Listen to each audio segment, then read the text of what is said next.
Now, in real life, we soon discovered the importance of possession, and it's very difficult to translate that into Football Manager with the match engine. Usually we use a gegenpress, which involves grabbing the ball off the opponent as quick as possible and then directly passing it up the pitch to try and score in really fast types of counter-attacks, to be honest. But possession football's not about that, and today I have found two great possession tactics with some fantastic results that I'm going to show you, with all the links down in the description.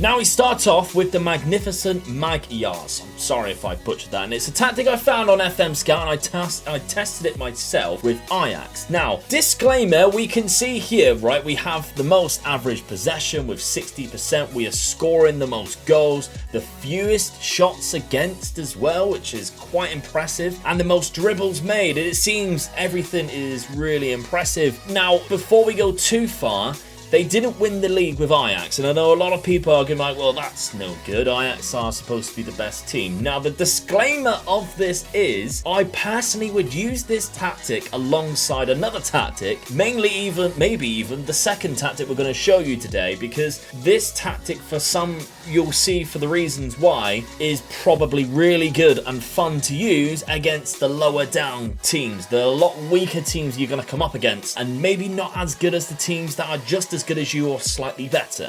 And as you can see, from January, when the tactic was starting to become more familiar with the players, we started to obliterate some teams. There's a lot of 3-0s, 3-1s, but we do lose like 8-2 to PSV, and that's why I would suggest maybe having two tactics when you come up against those difficult teams. And again, in Europe, although we come up against Inter Milan and done very well using this tactic, 2-2, we lost 3-1 away, and that maybe might be a problem. And going on to the end of the season, a few bad results as well. Maybe fatigue for the fact that we're simulating and picking all the players. And the reason for this is this tactic only has one central defender, a libero as well, which kind of means that they like to go forward with the ball, which is not really... It does have a halfback and a Roman playmaker in the two CDM positions just in front of the libero, but again, defensively, it's not the most structured, and maybe you might concede a lot of goals if you play stronger teams or teams with the same roughly ability as you. But you're going to have a lot of fun when you play against these weaker teams. Look at this, two fullbacks, then we have two wingers on support, a trequartista on attack, and a deep lying forward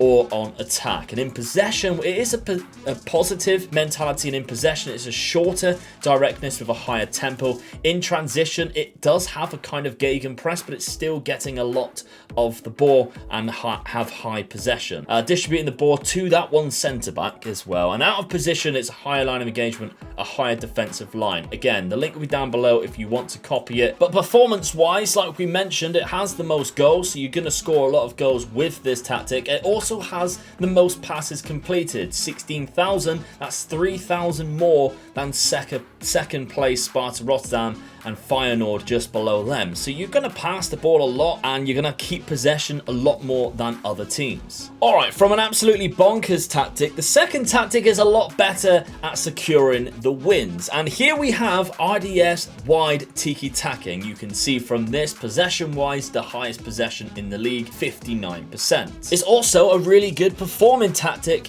winning the championship with Brentford, and we know how difficult the championship is to win. 101 points as well, that's absolutely fantastic. And the past positions, they stayed on top the whole time. From match day number 5, they continued and was top. A very dominating performance from Brentford. And when I went onto his channel to check it out, I became engrossed in how he explained the tactic himself. He speaks a lot about the triangular passing lanes of the team and how this tactic creates those options everywhere on the pitch, meaning that there's a lot of space and a lot of overloads. Discussing overloads on the build-up of play and leaving space for certain players to create attacks. And I seriously recommend you actually go and check out this video, because the detail that he goes in is completely unmatched by another creator on how the tactic actually works, and I learned so much about tiki-taka just from RDS video. The tactic itself is a 4-3-3, and a tiki-taka wide, we can see the wing backs on automatic, the inverted wingers, which obviously come inside to create the space for the wing backs, ball playing defenders, a deep line playmaker. He comes in for the goalkeeper to have 3 options each time. He mentions it in the video, an attacking playmaker, a box to box. The only thing I do not like about this tactic, and that's not to say that it doesn't work, it's just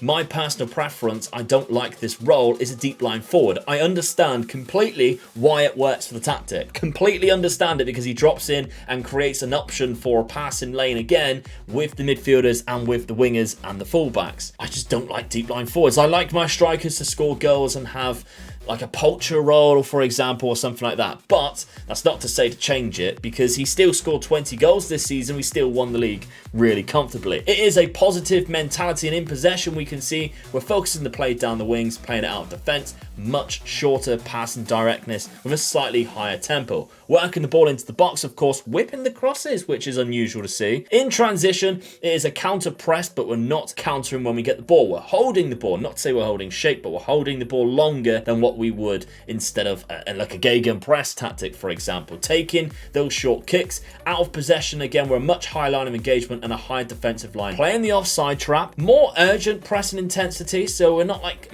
ultra urgent, so we're not beasting our players and making them really tired straight away, and we're getting stuck in as well. We're not like giving them a chance. We're right in there, beating them into the tackle. And performance wise, we can see if we did go on there again, we have the highest average possession there. We also have the fewest conceded throughout the whole season. Only 29 goals conceded in 46 games. That is absolutely insane. And the fewest shots against as well. So it's not like we just had a really good goalkeeper. We actually conceded the least amount of shots against our goal. Only 266 goals come at our goal, compared to Bournemouth in second place, 320. And we're creating the second highest amount of clear-cut chances. So despite us holding the ball longer and not being as direct, this seems to be working. We're creating the second highest clear-cut chances in 46 games, and Watford actually have more because they played more games. I think they were in the playoffs, so they played 49 games. They played 3 games more than Brentford, and they only had 4 more clear-cut chances. Now, the defensive statistics tell me that if you have one of the teams with the best defense in the league and probably one of the best passing teams in the league, that this tactic will be perfect for you, because you're just not really going to concede a lot of shots anyway, and having the best defense, you're very much likely to keep a lot of clean sheets, and clean sheets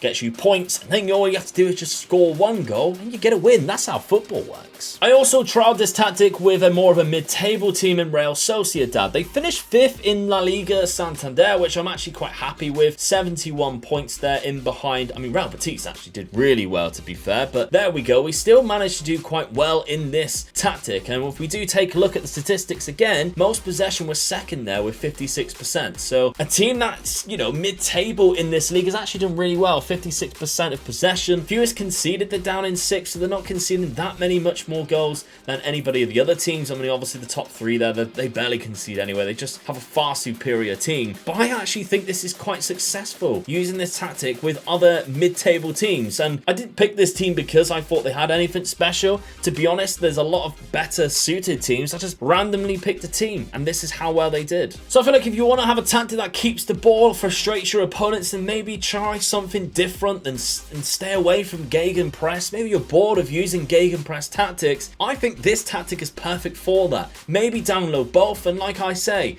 use one against the weaker teams so you can just have a little bit of fun, score a lot of goals, and combine that with this tactic, which seems to be so much more solid in defense. Maybe it will be better against stronger teams, and, you know, have a combination of both, and you might find yourself winning some leagues and having the most possession, having a lot of fun, scoring a lot of goals, and not really conceding a lot either. Thank you very much for watching. Thank you very much to the creators who made these tactics, and again, links down in below for their details. And I'll see you very soon for another one. Bye-bye.